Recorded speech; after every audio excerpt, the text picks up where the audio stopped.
Friends, അപ്പോൾ നമ്മൾ ഇന്ന് ബീഫ് കറിയുടെ രുചിയിൽ ഒരു കടച്ചക്ക കറിയാണ് ഉണ്ടാക്കാൻ പോകുന്നത്.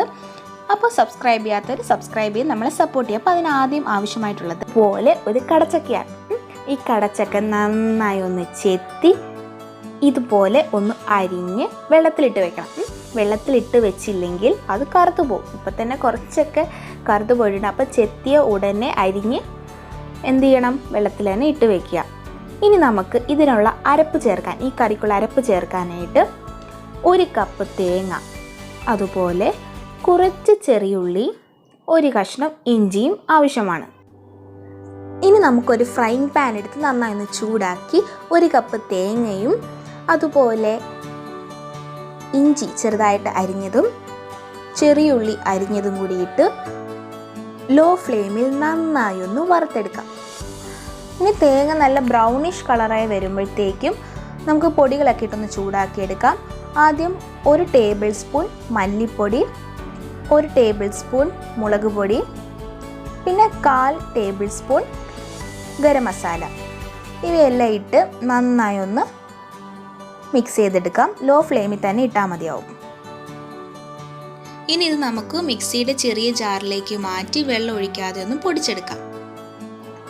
ഇനി കടച്ചക്ക കറി വേവിക്കാനായിട്ട് ഞാനിവിടെ 1 സവോള അരിഞ്ഞത്, പിന്നെ കറിവേപ്പില, 1 കഷ്ണം ഇഞ്ചി ചതച്ചത്, പിന്നെ കുറച്ച് പച്ചമുളക് കീറിയിട്ടത്. ഇനി സ്റ്റൗ കത്തിച്ച് കുറച്ച് എണ്ണ ഒഴിച്ച്, കുക്കറിൽ എണ്ണ ഒഴിച്ച് കടുക് പൊട്ടിക്കാം.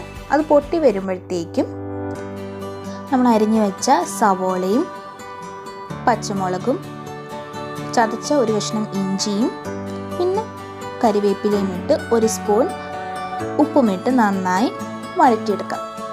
ഇതൊന്ന് വഴന്ന് വരുമ്പോഴത്തേക്കും 1 ടേബിൾ സ്പൂൺ മല്ലിപ്പൊടി, 1 ടേബിൾ സ്പൂൺ മുളക് പൊടി, 1/4 ടേബിൾ സ്പൂൺ ഗരം മസാല, അതുപോലെ 1/4 ടേബിൾ സ്പൂൺ മഞ്ഞൾപ്പൊടിയും ഇട്ട് ഒന്ന് മിക്സ് ചെയ്തെടുക്കാം. ഇനി നേരത്തെ അരിഞ്ഞു വെച്ച കടച്ചക്കയും കൂടെ ഈ കുക്കറിലേക്ക് ചേർത്ത് കൊടുക്കാം.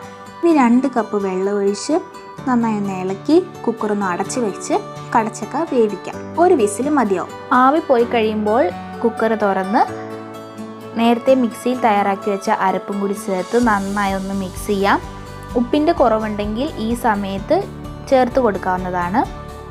ഇനി കറി ഒന്ന് ഗാർണിഷ് ചെയ്തെടുക്കാനായിട്ട് സ്റ്റൗ കത്തിച്ച് ലോ ഫ്ലെയിമിൽ ഒരു ഉരുളിയിൽ 1 ടേബിൾ സ്പൂൺ എണ്ണയും കടുകും വറ്റൽ മുളകും കറിവേപ്പിലയും കൂടി ഇട്ട് നന്നായി ഒന്ന് മൂപ്പിച്ചെടുക്കണം.